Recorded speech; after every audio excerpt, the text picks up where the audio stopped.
والسارق والسارقۃ فاقطعوا ایدیہما، چور مرد و چور عورت ہیں تو ان کے ہاتھ کاٹ دو، جزاء بما کسبا، بدلہ ہے اس کا جو ان دونوں نے کمایا ہے، نکالا من اللہ، اور عبرت ہے اللہ کی طرف سے تمام لوگوں کے لیے۔ ذریعہ بات ہے یہ بھی حکم واضح طور پہ آ گیا، واللہ عزیز حکیم، اور اللہ تعالیٰ جو ہے یاد رکھو پوری قدرت والا ہے اور حکمت والا ہے۔ فمن تاب من بعد ظلمہ، پھر جس نے توبہ کر لی اپنے ظلم کے بعد، واصلح، اور اصلاح کر لی اپنی، فإن اللہ یتوب علیہ، تو اللہ تعالیٰ تو توبہ قبول کرتا ہے ایسے شخص کی۔ ان اللہ غفور رحیم، اللہ تعالیٰ ہی تو جو ہے معاف کرنے والا اور رحیم ہے۔ الم تعلم ان اللہ لہ ملک السماوات والارض، کیا تم نہیں جانتے کہ اللہ ہی کے لیے ہے بادشاہت آسمانوں اور زمین کی؟ یعذب من یشاء ویغفر لمن یشاء، جس کو چاہتا ہے عذاب دیتا ہے، جس کو چاہتا ہے بخش دیتا ہے۔ آخر کار یہ اتھارٹی تو اللہ ہی کی ہے۔ واللہ علی کل شیء قدیر، اور یاد رکھو اللہ ہر چیز پر قادر ہے۔ اور اتنی تاکیدی یعنی نصیحت اور اتنے تاکیدی حکم کے بعد بھی اگر کوئی کہے نہیں جی یہ جو ہے نا چور کی سزا ہاتھ کاٹنا یہ صحیح نہیں، تو یعنی وہ پھر کدھر مسلمان رہ سکتا ہے؟ دیکھیں اللہ فرما رہے ہیں کہ اللہ تعالیٰ ہی کی ساری قدرت ہے، اسی کی ساری اتھارٹی ہے، وہ تمہیں یہ حکم دے رہا ہے، تمہیں اس کو ماننا ہے۔ پھر ایک بندہ کہتا ہے کہ نہیں جی مجھے تو یہ سمجھ نہیں آ رہا، اس کو تو نافذ نہیں ہونا چاہیے، یہ بڑا مطلب بروٹل ہے، معاذ اللہ یہ بڑی وحشیانہ سزا ہے، تو اس کا پھر وہ مسلمان تو ہے ہی نہیں ہے، وہ تو پھر دائرہ اسلام سے خارج ہو چکا۔ اس کو سمجھنا چاہیے کہ باقی کیا ہم اس کو سمجھتے ہیں کہ یہ جو ہے سزا ایسے ہی نافذ ہونی چاہیے۔ اس حوالے سے بہرحال یہ کچھ باتیں ضرور ذہن میں رہنی چاہیے کہ جو چوری کی جو سزا ہے اس میں کچھ ریسٹرکشنز بھی ہیں جو آپ صلی اللہ علیہ وسلم نے خود بتائیں، کچھ لمیٹیشنز ہیں، کچھ کنڈیشنز ہیں۔ تو آپ صلی اللہ علیہ وسلم نے یہ ہدایت بھی فرمائی کہ ایک ڈھال کی قیمت سے کم کی چوری پہ ہاتھ نہیں کاٹا جائے گا۔ اب وہ ڈھال کی قیمت کیا ہے اس میں اختلاف ہے، ٹھیک ہے، کہ بعض کے نزدیک امام حنیفہ رحمۃ اللہ کے نزدیک جو ہے وہ اس کا جو نصاب 10 درہم ہے، وہ اسی وہ ایک ڈھال کی قیمت جو ہے وہ اس حساب سے فرق پڑ جاتا ہے، وہ کہتے ہیں 10 درہم ہے۔ امام مالک، شافعی اور امام احمد رحمۃ اللہ علیہ یہ سارے کہتے ہیں کہ یعنی 1/4 دینار ہے۔ اس طرح مختلف کچھ اس میں فرق ہے، لیکن یہ ہے کہ کوئی نصاب مقرر ہے، یہ نہیں کہ ہر چوری پہ ہاتھ کٹ جائے گا، ایک کنسیڈریبل اماؤنٹ ہے اس کے بعد وہ چوری پہ ہاتھ کٹے گا۔ پھر بہت سی چیزیں ایسی ہیں جن پہ ہاتھ نہیں کاٹا جا سکتا، جیسے ایٹیبلز ہیں، مثلا نبی صلی اللہ علیہ وسلم کی ہدایت ہے کہ پھل اور ترکاری کی چوری میں ہاتھ نہیں کاٹا جائے گا، سبزی اور پھل کو چوری کر کے لے گیا اس پہ ہاتھ نہیں کاٹا جائے گا۔ اس طریقے سے عائشہ صدیقہ رضی اللہ عنہا سے یہ مروی ہے کہ حقیر چیزوں کی چوری میں نبی صلی اللہ علیہ وسلم کے زمانے میں ہاتھ نہیں کاٹا جاتا تھا۔ حضرت علی اور حضرت عثمان رضی اللہ عنہما کا فیصلہ ہے، اور صحابہ کرام میں سے کسی نے اس سے اختلاف نہیں کیا، کس بات پہ؟ کہ پرندے کی چوری پہ ہاتھ کاٹنے کی سزا نہیں ہے، تو پرندے کی چوری پہ کوئی سزا نہیں ہے۔ اس طرح حضرت عمر رضی اللہ عنہ جو ہے اور علی رضی اللہ عنہ نے بیت المال سے چوری کرنے والے کا ہاتھ بھی نہیں کاٹا، جو بیت المال سے چوری کرے اس کا بھی ہاتھ نہیں کاٹا جائے گا۔ اس معاملے میں بھی صحابہ کرام میں سے کسی کا اختلاف منقول نہیں ہے۔ اچھا، اس کے علاوہ بھی امام ابو حنیفہ کے نزدیک جو ہیں وہ پھل ہیں، سبزیاں ہیں، گوشت ہے، پکا ہوا کھانا، غلہ جس کا بھی جو ہے وہ کھلیان نہ کیا گیا ہو، کھیل اور گانے بجانے کے آلات، یعنی کھیل کے آلات ہیں، کوئی چوری کر کے لے گیا، گانے بجانے کے آلات ویسے ہی جائز نہیں ہے، وہ چوری کر کے کوئی لے گیا تو اس پہ ہاتھ نہیں کاٹا جائے گا۔ تو یہ ساری باتیں ہیں کہ اس کے اندر کچھ کنڈیشنز ہیں جن کو مد نظر رکھنا چاہیے۔ یا ایھا رسول، اے رسول، اللہ یحزنک الذین یسارعون فی الکفر، غمگین نہ کریں آپ صلی اللہ علیہ وسلم کو وہ لوگ جو بہت تیزی دکھاتے ہیں کفر میں، من الذین قالوا آمنا بافواہہم، ان میں سے جنہوں نے کہا اپنے مومنوں سے، اپنے منہ سے کہ ہم ایمان لائے، ولم تؤمن قلوبہم، اور نہیں ایمان لائے ان کے دل۔ یہ ہے وہ جو بیسیکلی منافقین کا طرز عمل ہے، جہاں پہ بھی ذکر ہو رہا ہے۔ دیکھیں ابھی صلح حدیبیہ بھی ہو چکی ہے لیکن ابھی بھی منافقین تو موجود ہیں، تو نفاق کا ذکر بار بار آپ کو مدنی صورتوں میں نظر آتا ہے۔ وَلَمْ تُؤْمِنْ قُلُوبُهُمْ وَمِنَ الَّذِينَ هَادُوا، اور نہیں ایمان لائے ان کے دل، اور ان لوگوں میں سے جو یہودی ہوئے، سماعون للکذب، بہت سننے والے ہیں جھوٹ کو، ٹھیک ہے، جیسے وہ یہودیوں کا معاملہ ہے، یہ بہت ویسے بھی جو ہے جھوٹ کو ہی پسند کرتے ہیں، یہ ان کا بھی معاملہ یہ ہے۔ سماعون لقوم آخرین لم یاتوک، اور بہت سننے والے ہیں ان لوگوں کے لیے جو نہیں آئے آپ کے پاس، یعنی وہ جو یہودی جن کو یہ جا کے رپورٹیں دیتے ہیں، جو ان کی باتیں سنتے ہیں، ٹھیک ہے، ان کے بارے میں بات ہو رہی ہے کہ جنہوں نے ان کو جاسوسی یا فتنہ پھیلانے کے لیے بھیجا ہے، وہ جو یہودی لوگ ہیں، تو ان کی تو باتیں بڑی سنتے ہیں، آپ کی باتیں سنتے ہیں۔ یخرفون الکلمہ من بعد مواضعہ، اور بدلتے ہیں باتوں کو ان کے اصل محل و مقام سے۔ یقولون ان اوتیتم ھذا فخذوہ، تو کہتے ہیں اگر تمہیں دیا جائے یہ حکم تو مان لینا اسے، وَإِن لَّمْ تُؤْتَوْهُ فاحذروا، اور اگر تمہیں نہ دیا جائے تو یہ حکم تو بچے رہنا۔ وَمَن يُرِدِ اللَّهُ فِتْنَتَهُ اور فتنتہ فلاں تملک لہ من اللہ شیئا، اور وہ کہ چاہیے اللہ نے جس کی آزمائش، تو آپ صلی اللہ علیہ وسلم ہرگز اختیار نہیں رکھتے اس کے لیے اللہ کے سامنے کچھ بھی۔ اولئک الذین لم یرد اللہ ان یطہر قلوبہم، یہ وہ لوگ ہیں کہ نہیں چاہا اللہ نے کہ پاک کرے ان کے دلوں کو، لہم فی الدنیا خزی، ان کے دنیا میں تو دنیا کی زندگی میں تو ان کے لیے رسوائی ہے، ولہم فی الآخرۃ عذاب عظیم، اور آخرت میں بڑا عظیم عذاب ہے۔ اب یہاں پہ ایک واقعے کی طرف اشارہ ہے، جو یہودیوں کو کا یہ طرز عمل تھا کہ آپ جاؤ رسول اللہ وسلم کے پاس، اور اگر وہ مان لیتے ہیں اس بات کو تو ٹھیک ہے، ورنہ پھر یہ ہے کہ نہ ماننا، یعنی اگر ہماری مرضی کا فیصلہ کرتے ہیں تو ٹھیک ہے، ورنہ اس کو نہ ماننا۔ ایک تو وہ واقعہ اس حوالے سے ہے کہ ان کے ہاں دو، جو ایک مرد اور ایک عورت تھے، انہوں نے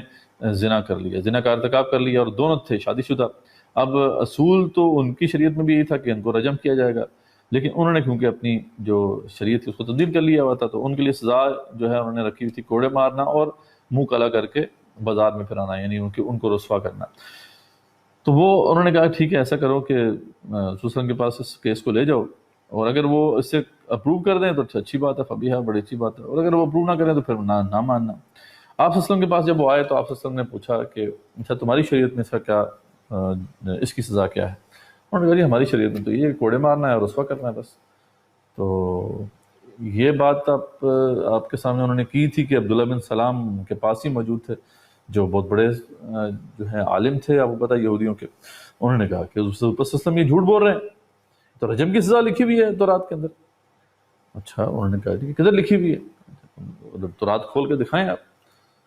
ٹھیک ہے، ابھی بتاتا ہوں میں آپ کو۔ انہوں نے کہا کہ یہاں پہ لکھی ہوئی ہے۔ اچھا، وہ جب انہوں نے کھول کے پڑھنا شروع کیا تورات کو، تو جہاں پہ رجم کی سزا لکھی ہوئی تھی وہاں ہاتھ رکھ دیا اور اوپر سے پڑھ کے چلے گئے۔ عبداللہ بن سلام تو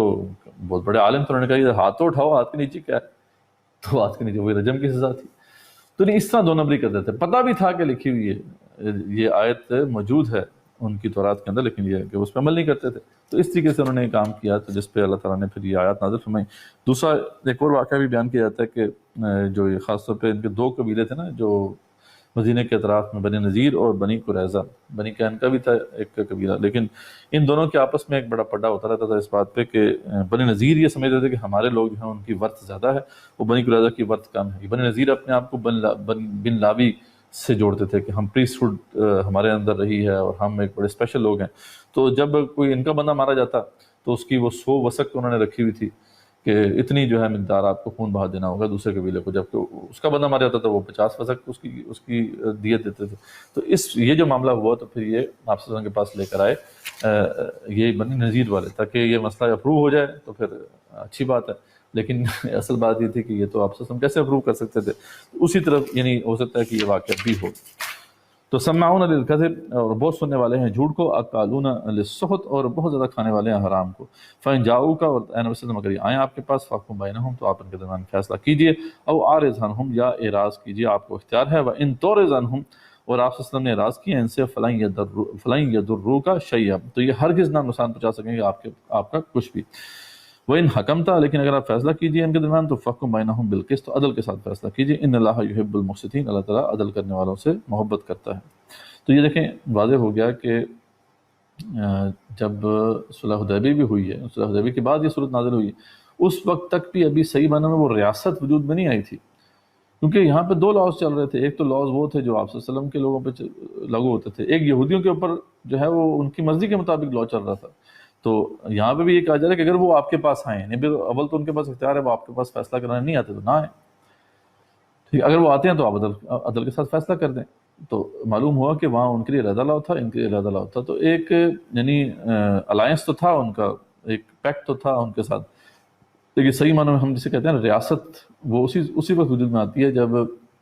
اس کے تحت رہنے والے تمام لوگوں پر ایک ہی لا لگے، لا آف دا لینڈ ایک ہو جائے۔ تو اس حوالے سے کیونکہ بعض لوگ جو ہے یہ کہتے ہیں کہ مدینہ جب لوگ ہجرت ہوئی تھی مدینہ کی طرف تو اسی وقت ریاست قائم ہو گئی تھی، تو اس سے پھر بیسیکلی وہ اور بڑے غلط نتائج نکالتے ہیں وہ لوگ۔ کچھ لوگوں کا خیال ہے کہ جی مدینہ جو ہے وہ ریاست بن گئی تھی، اور کیونکہ ریاست بن گئی تھی اس کے بعد ہی جہاد شروع ہوا ہے، تو اس لیے اس سے پہلے کوئی جہاد نہیں، یعنی ریاست جو ہے قائم کرنے کے لیے کوئی جہاد نہیں ہوگا، ریاست تو خود ہی اللہ کی طرف سے کہیں سے مل جائے گی، اس کے بعد پھر جہاد ہے۔ یہ بہت ہی غلط نتیجہ جو ہے نکالا گیا ہے، حالانکہ ایسی بات نہیں ہے۔ مدینہ کی طرف جو ہے صرف جو ہجرت ہوئی تھی اس کے بعد تمکن ملا تھا، ابھی تو وہ جو ٹیریٹری تھی اس میں اصل اتھارٹی قریش کی تھی، وہ اپنی جگہ پہ اسی طرح موجود تھے، اور اگر اسی طریقے سے کلیم کرنے سے اسٹیٹ بن جاتی ہے تو ٹھیک ہے، ہر بندہ اپنے گھر میں کہہ دیجیے میری آج سے یہاں پہ ریاست قائم ہوگی، ٹھیک، لیکن کیسے کو وہ بندہ کہہ سکتا ہے جبکہ وہ جس ٹیریٹری میں ہے وہاں پہ کوئی اور اتھارٹی کا کلیم کر رہا ہے، اس کی اتھارٹی جب تک ختم نہیں ہوتی اس کی ریاست جو ہے اس کی ہاں اس کے زبان سے تو نکل رہی ہے بات، اس کے اپنے دماغ میں تو شاید یہ بن گئی ہے ریاست، لیکن ایکچوئل تو ریاست نہیں بنی ہے۔ تو خیر یہ ٹیکنیکل بحث تھی، اس سے متعلق ایک اہم پوائنٹ تھا جو میں نے آپ کے سامنے رکھ دیا۔ وکیف یحکمونک، اور کیسے یہ فیصلہ کراتے ہیں آپ صلی اللہ علیہ وسلم سے، وعندہم التورات، حالانکہ ان کے پاس تورات موجود ہے، فیہا حکم اللہ، اور اس کے اندر اللہ کا حکم موجود ہے، ثم یتولون من بعد ذلک، پھر یہ رخ پھیرتے ہیں اس کے بعد، وما اولئک بالمؤمنین، اور نہیں ہیں یہ لوگ ایمان لانے والے۔ انا انزلنا التوراۃ، بے شک ہم نے نازل کی تورات، فیہا ہدی و نور، اس کے اندر بھی ہدایت تھی اور وہ نور تھی، یحکم بہا النبیون الذین اسلموا، فیصلہ کرتے تھے اس کے مطابق انبیاء جو خود بھی فرمانبرداری کرتے تھے، اس کی خود بھی اتباع کرتے تھے، تو اس کے مطابق ان کے فیصلے کرتے تھے، للذین ہادوا، ان لوگوں کے لیے جو یہودی ہوئے، والربانیون والاحبار، اور اسی کے مطابق فیصلہ کرتے تھے ان کے علماء اور مشائخ بھی، بمس تحفظوا من کتاب اللہ، اس لیے کہ وہ محافظ بنائے گئے تھے اللہ تعالیٰ کی کتاب کے، وکانوا علیہ شہداء، اور وہ شہداء وہ تھے اس پر گواہ، فلا تخشوا الناس، تو پس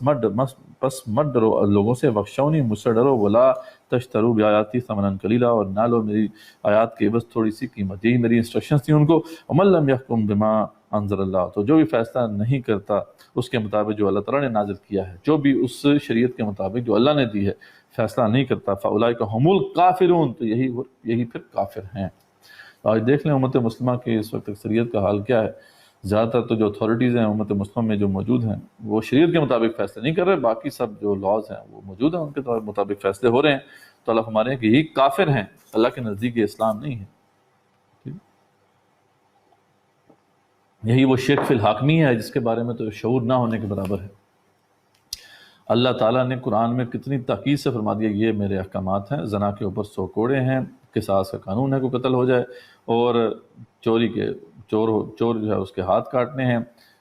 جو فساد فی الارض ہے اس کی سزا بھی مقرر ہے، وغیرہ وغیرہ۔ اب کوئی بندہ یہ کہے کہ نہیں اللہ کے احکامات میں تو نافذ نہیں کر سکتا، تو اللہ فرماتے ہیں کہ یہی تو پھر کافر ہیں، جو اللہ تعالیٰ کی دی ہوئی شریعت کے مطابق فیصلے نہ کریں وہی تو کافر ہیں۔ وَقَدَرْنَا عَلَيْهِمْ فِيهَا النَّفْسَ بِالنَّفْسِ، اور ہم نے لکھ دیا تھا یہود کے لیے تورات میں کہ جان کے بدلے جان ہے، آنکھ کے بدلے آنکھ ہے، والانف بالانف، ناک کے بدلے ناک ہے، والاذن بالاذن، اور کان کے بدلے کان ہے، والسن بالسن، دانت کے بدلے دانت ہے، والجروح قصاص، اور زخموں کا بھی بدلہ دیا جائے گا، فمن تصدق به، تو جس نے معاف کر دیا قصاص کو، فہو کفارۃ اللہ، تو یہ کفارہ ہے اس کے لیے، ومن لم یحکم بما انزل اللہ، لیکن پھر بھی یہ اگر اس کے مطابق فیصلے نہیں کرتے جو اللہ کی شریعت ہے، فاولئک هم الظالمون، تو یہی تو ظالم ہے، پہلے کافر کہا یہی تو ظالم ہے، یہ ظلم کر رہے ہیں بہت بڑا۔ تو یہ قصاص قانون جو تھا وہ ان کے ہاں بھی تھا، ہمارے پاس بھی اسی طریقے سے ہے، لیکن وہ بھی ہمیں توفیق نہیں ہے کہ ہم اسے نافذ کریں۔ وَقَفَّيْنَا عَلَىٰ آثَارِهِمْ بِعِیسَىٰ ابْنِ مریم، اور ہم نے پیچھے بھیجا انہی کے نقوش پر عیسیٰ ابن مریم کو، مصدقا لما بین یدیہ من التوراۃ، وہ تصدیق کرتے ہوئے آئے اس کی جو اس سے ان کے سامنے پہلے تورات نازل ہوئی تھی اس کی، وآتیناہ الانجیل، اور ہم نے ان کو انجیل عطا کی، فیہ ھدی و نور، اس میں بھی ہدایت تھی اور نور تھا، ومصدقا لما بین یدیہ من التوراۃ، اور وہ تصدیق کرنے والی تھی اس کی جو اس سے پہلے تورات آئی تھی، وہدی و موعظۃ للمتقین، وہ ہدایت اور نصیحت تھی متقین کے لیے، اور ولیحکم اہل الانجیل بما انزل اللہ فیہ، اور چاہیے کہ فیصلہ کریں انجیل والے بھی اسی کے مطابق جو اللہ تعالیٰ نے نازل کیا ہے، ومن لم یحکم بما انزل اللہ، اور جو بھی اللہ کی دی ہوئی شریعت کے مطابق فیصلہ نہیں کرتے، فاولئک هم الفاسقون، وہی تو فاسق ہیں، کافر ہیں، ظالم ہیں، فاسق ہیں۔ اب اس کے علاوہ اور کیا بات کی جا سکتی ہے؟ لیکن خیر یہ تو ہمارے لیے کوئی زیادہ مسئلہ نہیں ہے نا، اس میں سود کا سسٹم چل رہا ہے دبا کے، کسی جگہ پہ بھی الا ماشاء اللہ کوئی زنا کی سزا نافذ نہیں ہے، نہ رجم کی سزا نافذ ہے، نہ قصاص کی سزا، بلکہ ایک شریعت کے حکم بھی صحیح طریقے سے پاکستان کے اندر تو نافذ نہیں ہے، یعنی یہاں تک کہ ڈومیسٹک لا جو ہے، جو آئلی قوانین ہیں وہ ہندوستان کے مسلمانوں نے ابھی تک قائم رکھے ہوئے ہیں، مسلمانوں کے جو پاکستان کے پاک سرزمین کے مسلمان ہیں نا، وہ تو ایسے جسے کہتے ہیں کہ ریلیکسڈ ہیں، ان کو ریلیکس کیا گیا نا، ہمارے علماء کا کام تھا یہ کہ ان کے اندر یہ جذبہ رکھتے لیکن وہ آرام سے بس کوئی ان کو فرق نہیں پڑتا ان کے اسلام کو۔ وَأَنزَلْنَا إِلَيْكَ الْكِتَابَ بِالْحَقِّ، اور اے نبی صلی اللہ علیہ وسلم ہم نے نازل کی آپ صلی اللہ علیہ وسلم کی طرف کتاب حق کے ساتھ، مصدقا لما بین یدیہ من الکتاب، تصدیق کرنے والی ہے اس کی جو اس سے پہلے ہے کتابوں میں سے، ومہیمنا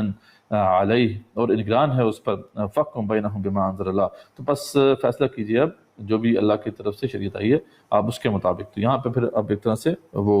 حکم آ گیا فائنل۔ اس سے پہلے تو لوگوں کے پاس اجازت تھی کہ وہ چاہیں تو اپنے مطابق شریعت کے مطابق فیصلے کروا لیں،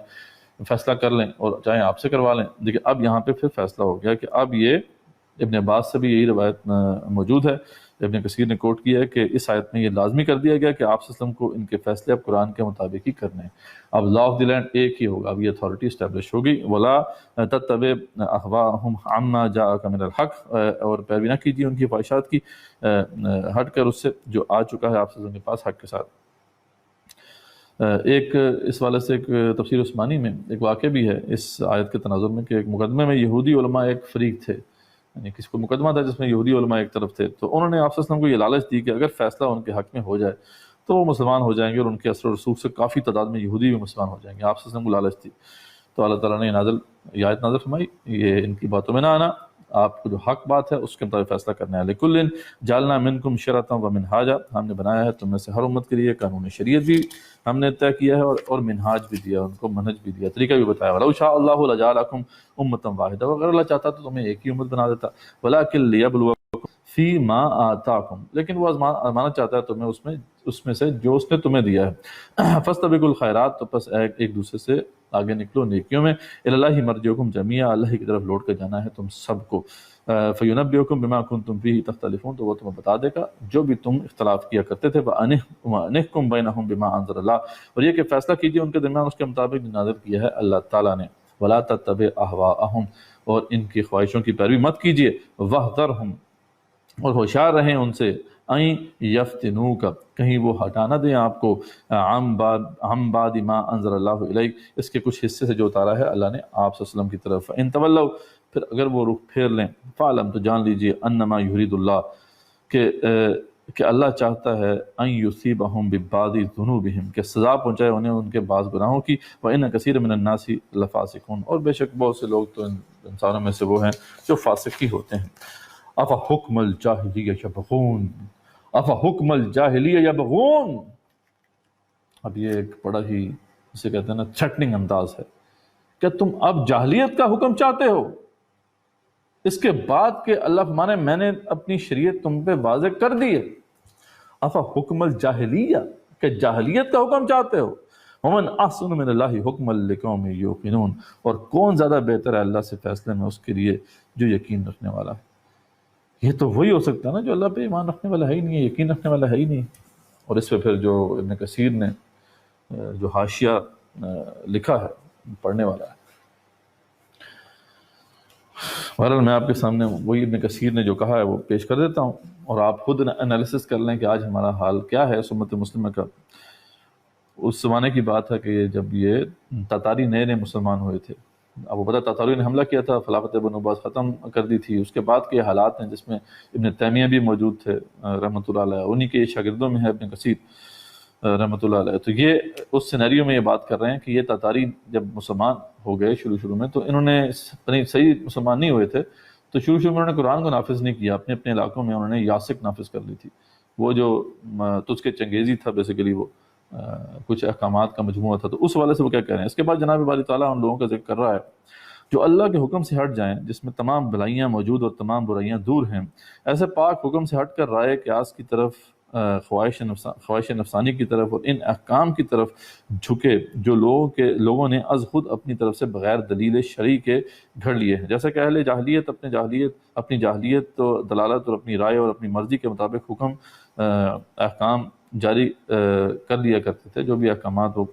جاہلیت میں طے کرتے تھے خود ہی کرتے تھے اپنے نفس سے، اور جیسے کہ تاتاری ملکی معاملات میں چنگیز خان کے احکام کی پیروی کرتے تھے جو الیاسک نے گھڑ دیے تھے۔ وہ بہت سے احکام کے مجموعے اور دفاتر تھے جو مختلف شریعتوں اور مذہبوں سے چھانٹے گئے تھے، یہودیت، نصرانیت، اسلامیت وغیرہ سب کے احکام کا وہ مجموعہ تھا، اور پھر اس میں بہت سے احکام وہ بھی تھے جو صرف اپنی عقل اور مصلحت وقت کے پیش نظر ایجاد کیے گئے تھے۔ جن میں اپنی خواہش کی ملاوٹ بھی تھی، پس وہی مجموعے ان کی اولاد میں قابل عمل ٹھہر گئے اور اسی کو کتاب و سنت پر فوقیت اور تقدیم دے لی انہوں نے۔ تو حقیقت ایسا کرنے والے کافر ہیں اور ان سے جہاد واجب ہے۔ ایسے لوگ جو ہیں وہ کافر ہیں جو ایسا کر رہے ہیں، اور ان سے جہاد واجب ہے یہاں تک کہ وہ لوٹ کر اللہ اور اس کے رسول صلی اللہ علیہ وسلم کے حکم کی طرف نہ آ جائیں، اور کسی چھوٹے یا بڑے، اہم یا غیر اہم معاملے میں سوائے کتاب و سنت کے کوئی حکم کسی کا نہ لیں۔ جب تک کہ وہ یہ نہیں کرتے وہ کافر ہیں۔ ابن تیمیہ نے بھی یہ کہا کہ چاہے تاریخ مسلمان ہوں یا غیر مسلم ہوں، کلمہ گو ہوں یا نہ ہوں، اگر ایک بھی حکم متواتر جو حکم ہے اللہ کی طرف سے طے شدہ اس کو یہ نافذ نہیں کرتے، ان کے خلاف قتال واجب ہے یہاں تک کہ یہ اللہ کے دین کی طرف نہ آ جائیں۔ اور اس پہ کہتے ہیں کہ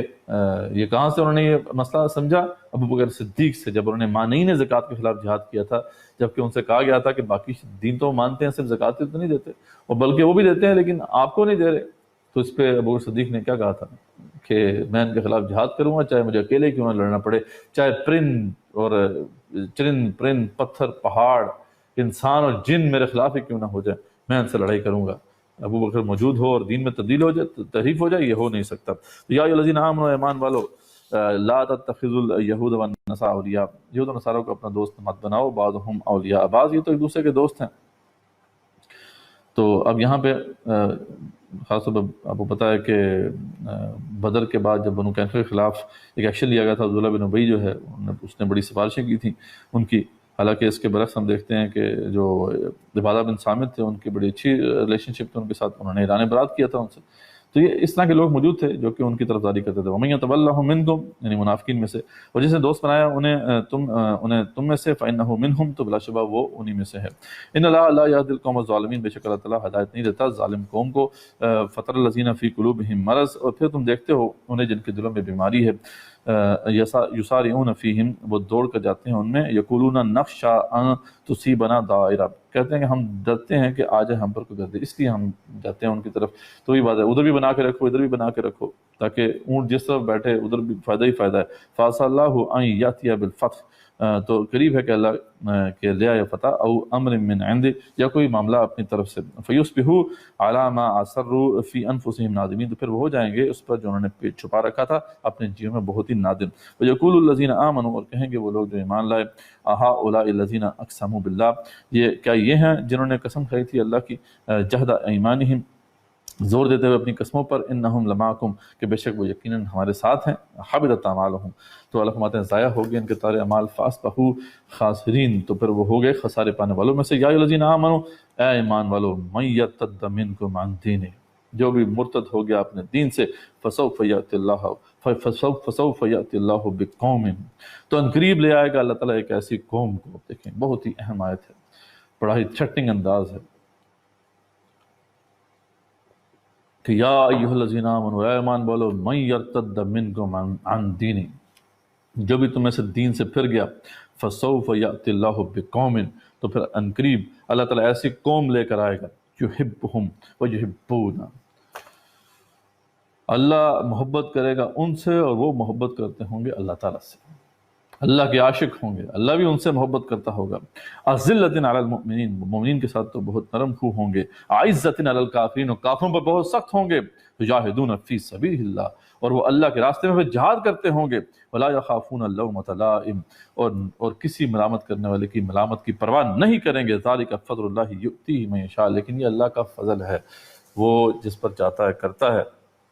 جس پہ چاہتا ہے اس کی مرضی کے مطابق یہ فضل ہوتا ہے، واللہ واسع علیم، اور اللہ تعالیٰ بڑے ہی وسیع علم والا ہے۔ تو یہ دیکھیں ارتداد کہا ہے اللہ تعالیٰ نے، اور صحیح روش کیا ہے؟ جہاد فی سبیل اللہ کی روش ہے، بار بار جہاد فی سبیل اللہ کی تاکید کی جا رہی ہے مسلمانوں کو، اور آج ہمیں یہ بتایا جاتا ہے کہ یہ کام ہم نے نہیں کرنا۔ تو دیکھ لیں اس کے بغیر کوئی دین نہیں ہے۔ انما ولیکم اللہ ورسولہ، بے شک تمہارے دوست تو اللہ اس کے رسول ہیں، والذین آمنوا الذین یقیمون الصلاۃ ویؤتون الزکاۃ، اور جو ایمان لائے جو قائم کرتے ہیں نماز اور دیتے ہیں زکوٰۃ، وہم راکعون، اور وہ عاجزی اختیار کرتے ہیں یعنی رکوع کرتے ہیں، ومن یتول اللہ ورسولہ، اور جو دوستی کرے گا اللہ اس کے رسول سے، والذین آمنوا، جو اہل ایمان سے دوستی کرے گا، فإن حزب اللہ هم الغالبون، تو یاد رکھو یہی پھر اللہ کی پارٹی ہے اور یہی غالب ہو کے رہے گی۔ تو اللہ کی پارٹی یہ ہے، جو وہی بات جیسے اقبال نے کہا تھا کہ آپس میں تو نرم خو ہیں ہو ہلکا یاراں تو بریشم کی طرح نرم، رزم ہو کو باطل ہو تو فولاد ہے مومن۔ تو وہی بات یہاں پہ کہ آپس میں تو بہت نرم ہوئے ہیں، اور آپس میں ان کے تعلقات ہیں کفار سے، اور منافق جو بھی اہل کتاب ہیں ان سے ان کے مراسم نہیں ہیں، اور وہ جہاد فی سبیل اللہ کرتے ہیں۔ تو یہی شیطان کی یہی جو ہے وہ اللہ تعالیٰ کی پارٹی ہے۔